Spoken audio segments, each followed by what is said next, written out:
Bonjour, bonsoir à toutes et à tous, c'est Antoine alias Anubis, retour de lance sur la chaîne. Petite parenthèse des bleus, c'est toujours pour me faire plaisir. Mais en tout cas, voilà, on retourne sur Lens avec une vidéo actu qui va comprendre plusieurs parties. La première, on va parler du bilan. On me l'a réclamé à plusieurs reprises, bilan. Et puis, on va parler des salaires qui ont été diffusés par l'équipe mercredi. dont je voulais faire un petit peu l'analyse, un petit peu pour voir par rapport à tout ce qui a été dit depuis des mois et des mois et des mois. Et qui me semble complètement what the fuck de la part de certains influenceurs qui préfèrent raconter un peu n'importe quoi plutôt que de dire la vérité. C'est parti, on va parler donc du bilan 2023-2024 et des salaires.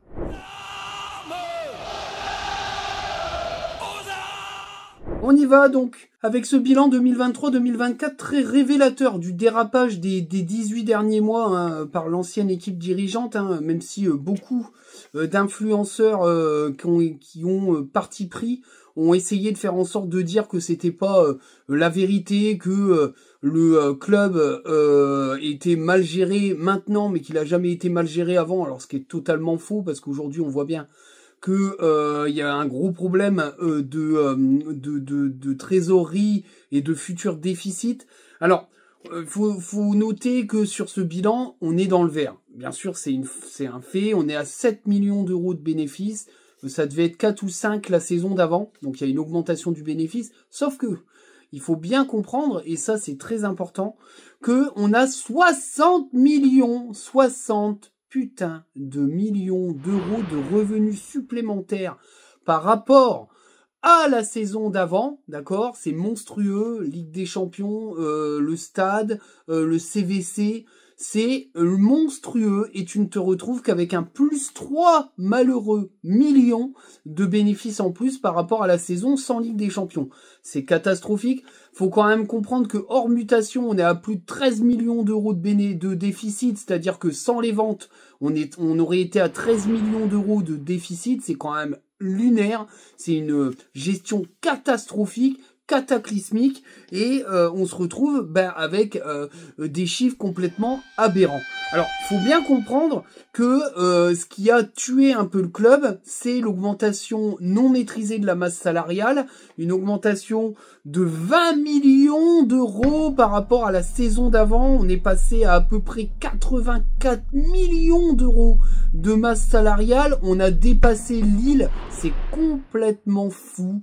On est entre Lille et Nice pour une équipe qui au final avait le 7e budget de la saison et a fini 7e, mais avec le budget qui a été un petit peu raboté à l'hiver, il était quand même énorme le budget masse salariale en début de saison. On était à plus de 30 millions d'euros de la 9e place et on était qu'à 10 millions d'euros des places Ligue des Champions. C'est n'importe quoi et on aurait pu raboter beaucoup plus avant pour avoir une différence pas aussi grosse avec la 9e place, ce qui veut dire aussi que, logiquement, avec cette masse salariale-là et cet énorme écart, c'est logique qu'on finisse au moins 8e et 7e la saison dernière, et cette saison, c'est moins logique puisqu'on a raboté la masse salariale à l'hiver, donc on est revenu, ça j'y reviendrai après, on est revenu à des standards plutôt pas mal, c'est le point positif, même s'il va falloir encore réduire la voilure, puisque les droits TV vont s'écrouler et que il y a très peu de chances qu'on joue l'Europe ou la grosse Europe. Donc de toute façon, il faudra raboter et réduire la voilure. Mais en tout cas, voilà, pour vous montrer. Alors bien sûr qu'il y a du bénéfice, mais il faut le mettre dans le contexte. C'est n'importe quoi. Il aurait dû rester au moins 20 ou 30 millions d'euros sur les comptes. Au final, il reste plus rien. Le club est désarmé face à la baisse des droits TV et surtout au fait que malheureusement, il n'y a pas d'Europe cette saison, donc t'as tout dans le fion, donc voilà, ça a été très mal géré sur les 18 derniers mois. La preuve en est, c'est les salaires. Là je vous mets la grille des salaires, je vais disparaître un peu au plaisir de certains et on va mettre la grille des salaires. Quand on voit que les deux meilleurs salaires c'est Enzola, alors je vais y revenir à Enzola parce que ce salaire-là est pas forcément très juste. Et Medina qui est à 200 000, Enzola est à 200 000. Mais en fait, c'est pas vraiment 200 000. Il est à 200 000 brut à la Fio. Là, la Fiorentina a pris environ 20 à 30% du salaire à peu près, je crois que c'est aux alentours de 30%. Donc le club paye pas 200 000 par mois, c'est pas vrai. Il paye environ 140 000 euros par mois, ce qui reste un des plus gros salaires de l'équipe. Mais quand on voit qu'on a réduit cette masse salariale de 84 à 66 millions d'euros, hein, on est à peu près à 66 millions... Non, alors, je dis des bêtises. On a réduit la masse salariale brute mensuelle de moyenne de 80 000 à 66 000 euros mensuels, c'est-à-dire qu'en moyenne, un joueur gagne allant 66 000 euros. Le problème, c'est la répartition de ces salaires. Elle n'est pas équilibrée, donc il va falloir la rééquilibrer. Pourquoi je dis ça? Parce que aujourd'hui, on a un Mendy à 120 000, d'accord? On a les 4 fantastiques, Sotoka, Grady, Fulgini, Saïd et puis Thomasson à plus de 100 000 euros, on est à 110 000 euros. Alors Zaroury est à 110 000 aussi, c'est quand même un flop, faut le dire aujourd'hui, on peut faire le point. Satriano est à 120 000 euros. Alors 120 000 euros, c'est pour moi plutôt logique, un joueur qu'on devait attirer, qui a fait une bonne saison avec Brest, et Brest voulait le faire venir pour la Ligue des Champions. Il a fallu peut-être augmenter un peu le salaire pour qu'il aille chez nous. Donc les 120 000 euros de salaire pour Satriano me semble juste. Maintenant, Aguilar à 120 000 euros, le problème c'est que comme il avait un gros salaire à Monaco, c'était compliqué de descendre trop bas, mais ça me paraît énorme pour un joueur qui, au final, n'a pas joué toute la saison, n'a pas été titulaire tout le temps. C'est un énorme salaire pour un mec de banc, même s'il a plutôt du bon vécu. Mais quand on voit ça, ben on se dit quand même qu'il y a un énorme problème au niveau de la masse salariale, parce qu'on se retrouve avec des joueurs d'une trentaine d'années qui n'ont plus rien quasi comme contrat, avec des salaires à 110 000 euros alors que tu joues plus la Ligue des Champions et qui sont pas performants pour la plupart, voire même ils ont été sur le banc à un moment donné et ont profité du mercato pour revenir sur le devant de la scène. C'est quand même extrêmement fort. Alors, bien sûr, il faut comprendre que un Medina à 200 000, ça risque d'être compliqué de le garder la saison prochaine, parce que je pense que ça va être une des priorités de vente, puisque lui, au contraire des 4 fantastiques qui ont aucune valeur marchande, lui, il a une grosse valeur marchande. On est passé de 220 millions d'euros de valeur d'effectif à 120 millions d'euros sur la période, après mercato d'hiver. Ça me paraît logique parce que de toute façon, il fallait vendre des actifs, mais on va encore baisser cette valeur parce que je pense que Diouf et Medina partiront et c'est pour moi les plus bankable de l'effectif. Je pense qu'on va réussir à tirer entre 40 et 50 millions d'euros les deux vendus et ça sera déjà pas mal. Et puis voilà, on économisera un salaire, il faudra racheter derrière des joueurs. Mais le problème, c'est aujourd'hui Sotoka, Fulgini, Saïd en priorité. Grady, il aura sûrement des prétendants, mais son salaire freinera un petit peu. On verra si le joueur, ce qu'il décide de faire. Mais les 3 que j'ai cités avant, ils sont invendables. Donc qu'est-ce que tu fais?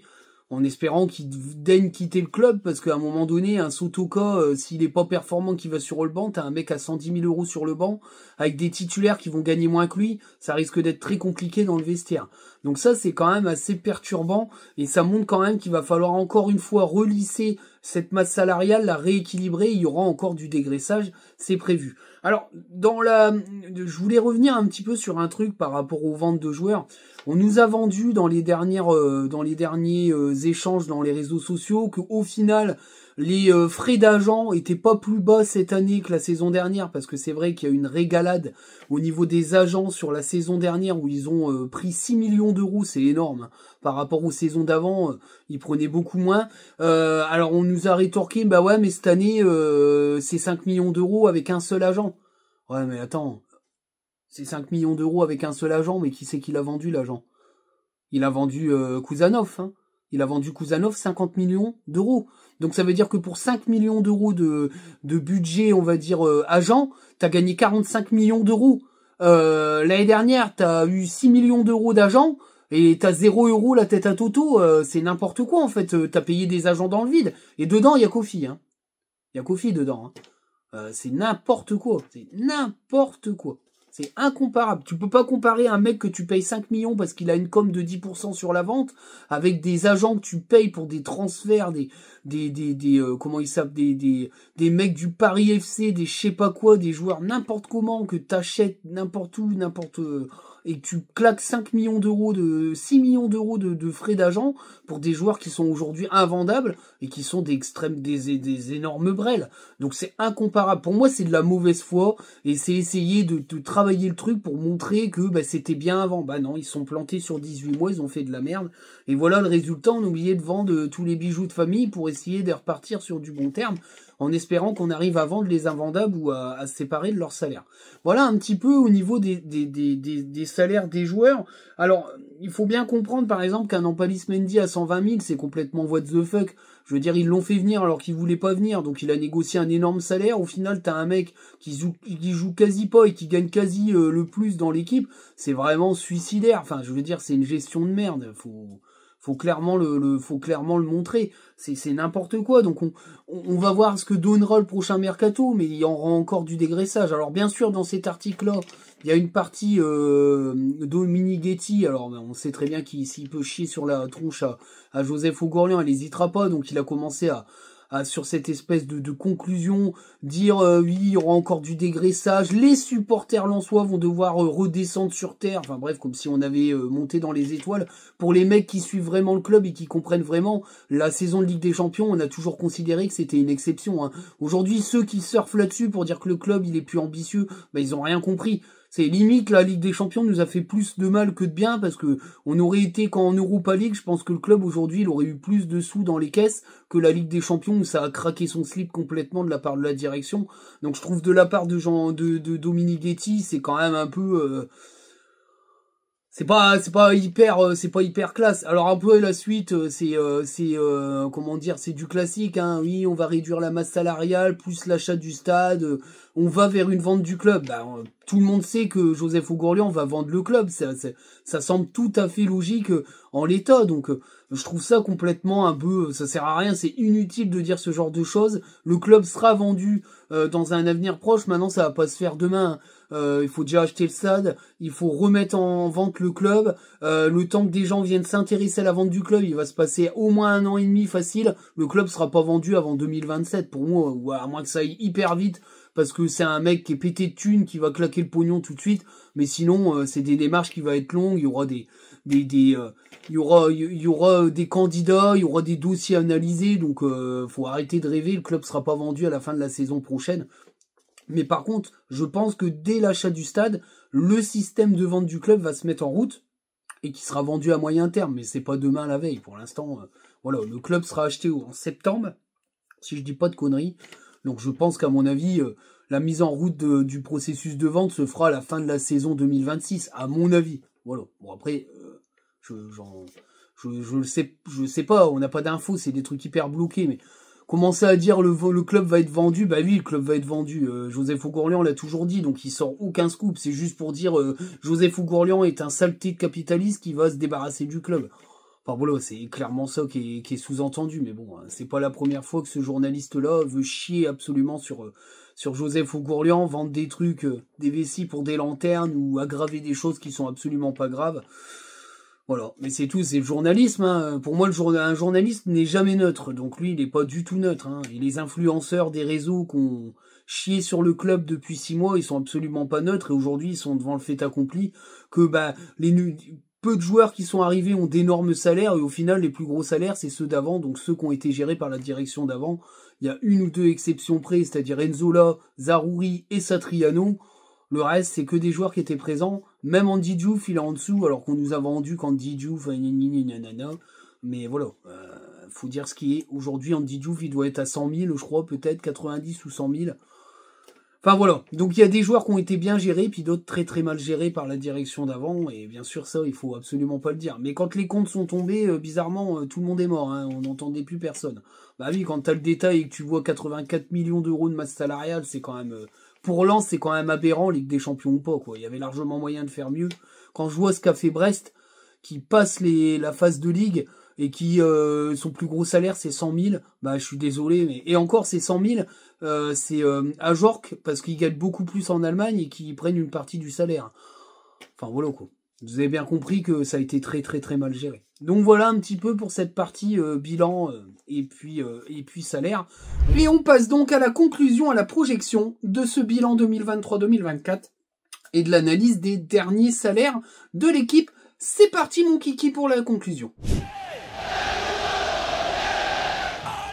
Et donc nous y voilà, conclusion de cette vidéo, c'est que tout simplement, il y a eu beaucoup de choses de dites ces derniers mois sur la prise de décision de Joseph Oughourlian en mode tyrannique. Je pense surtout qu'il a fait une conclusion qui est la bonne, c'est-à-dire que 18 mois de gestion complètement what the fuck de l'argent du club a été quand même assez terrible pour la suite de l'aventure lensoise en Ligue 1, puisque il reste plus que 7 millions d'euros de bénéfices, alors que les droits TV ne vont faire que baisser. Hein.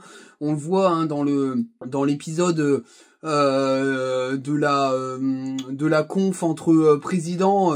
Joseph Oughourlian dit clairement les choses. Il explique bien que les droits TV vont sûrement baisser à 250 millions d'euros la prochaine session, parce que personne n'ira mettre de l'argent dans une Ligue 1 qui est très mal valorisée. Au final, on risque de voir l'échec de pas mal de clubs qui dépendent totalement quasi des droits TV. C'est la plupart des clubs de bas de tableau. Lens dépend d'environ à 30% des droits TV dans son budget, ce qui est quand même pas non plus négligeable. Mais en tout cas, voilà, depuis des mois, des influenceurs, des gens qui tournent autour des proches de certains qui étaient présents dans l'ancienne direction essayent de faire passer Joseph Oughourlian pour un président complètement fou qui prend des décisions irrationnelles et qui ment. Aujourd'hui, on se rend bien compte qu'avec le bilan, qu'avec la totalité des salaires qui ont été diffusés dans les journaux, que ce qui a été fait a été mal fait. Moi, je peux le dire aujourd'hui, et ça a été dit à plusieurs reprises, Joseph Oughourlian n'était absolument pas le seul décisionnaire la saison dernière. Son seul tort d'avoir été extrêmement absent, puisqu'il était dans ses affaires d'achat de médias en Espagne. Moi, je peux vous dire, et ça c'est une chose que je peux ne pas mettre au conditionnel, c'est que Arnaud Pouille à l'époque avait mandat de signature sur les contrats, ce qui veut dire que sa signature valait accord directionnel et accord propriétaire. Donc il y a des choses qui ont été décidées hors Joseph Oughourlian qui aujourd'hui ont mis le club en difficulté. Alors le club est pas en banqueroute hein, bien sûr, mais en tout cas il sera déficitaire si on n'arrive pas à régler le problème d'une masse salariale complètement délirante. Ça sera fait cet été. En grande partie, quand on voit les salaires, il y aura pas mal de joueurs qui vont sauter. On espère que ceux qui seront les plus impliqués dans le projet resteront. Les autres, aujourd'hui, ils sont pas forcément pas impliqués dans le projet, mais ils sont plus du tout en adéquation avec le projet de par leur âge, de par leur performance et de par leur salaire, en fonction de ce qu'ils deviendront dans l'effectif la saison prochaine. Et vu ce que va faire Lopez, j'ai du mal à croire que ces gars-là soient encore titulaires la saison prochaine. Mais en tout cas, voilà, ces chiffres-là, ce bilan, ces salaires montrent bien qu'il y a une dérive totalement immaîtrisée, non maîtrisée par rapport à la Ligue des Champions. Quand on voit ce que fait Brest par exemple, il aurait fallu suivre cette voie-là. Je pense qu'il nous aurait resté un trésor de guerre beaucoup plus important. Alors je parle pas de la conf de presse, puisque au moment où je fais la vidéo il y en a pas. Je pense qu'elle sera demain. C'est assez exceptionnel qu'une conf de presse soit faite la veille du derby. Peut-être que c'est fait exprès, mais en tout cas, moi, les infos que j'ai, c'est qu'il y aurait un groupe de joueurs qui serait parti à Dubaï et qui serait rentré très tard, entre mardi et mercredi, alors que les autres joueurs avaient ordre de s'entraîner le lundi. Ça a fait beaucoup jaser dans le groupe. Faut quand même se rendre compte que c'est la veille d'un derby, c'est un peu what the fuck. Alors, semblerait-il que ce voyage aurait été validé parce que ça serait un des derniers voyages en groupe d'une partie de l'effectif. J'irai pas plus loin, mais je pense que tout le monde a compris de quoi je parlais. Mais c'est complètement lunaire. Enfin, moi je suis coach, les mecs ils bossent à crever, il y a pas de Dubaï. Surtout qu'en plus à Dubaï on suce pas des cailloux ni des glaçons. Donc je te dis pas dans quel état ils doivent être arrivés. Donc peut-être que la conf de presse était un peu trop tôt et qu'il fallait faire l'état des lieux, l'état de forme de l'équipe pour pouvoir choisir son groupe. Le groupe ça samedi. Je pense que à mon avis la conf de presse c'est parce qu'il a pas encore tous les tenants et les aboutissants en termes de niveau physique et de capacité à être présent et sélectionnable dans le groupe pour le derby. Voilà. Alors le derby, de toute façon, ça va être très chaud avec une équipe de Lille qui aura eu le temps de se remettre les idées à l'endroit après leur élimination face à Dortmund et leurs mauvais résultats en Ligue 1. Edon Zegrova sera forfait. Bon, c'est pas une mauvaise chose, on va pas s'en plaindre, mais enfin, ils ont un sacré armada. Donc voilà, il va falloir être costaud. Maintenant, dans le jeu, on a eu 2 victoires un peu châteuses qui sont plutôt des victoires au courage plutôt qu'au foot. Donc j'ai envie de voir un peu plus de jeu, mais on en verra peut-être après ce fameux triptyque de l'enfer.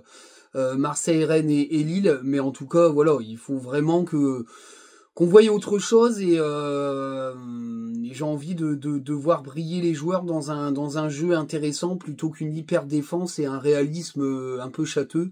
C'est pas trop ce que j'ai envie de voir à Lens. Moi, j'ai envie de voir du jeu, de l'action et de l'offensive. Voilà. Je vous dis à très bientôt pour une prochaine vidéo. Ça sera la vidéo d'après-match pour ce derby. On n'hésite pas, la cloche, s'abonner, partager. Les liens sont dans la description. Je vous dis ciao, salut à tous et bonne fin de mars.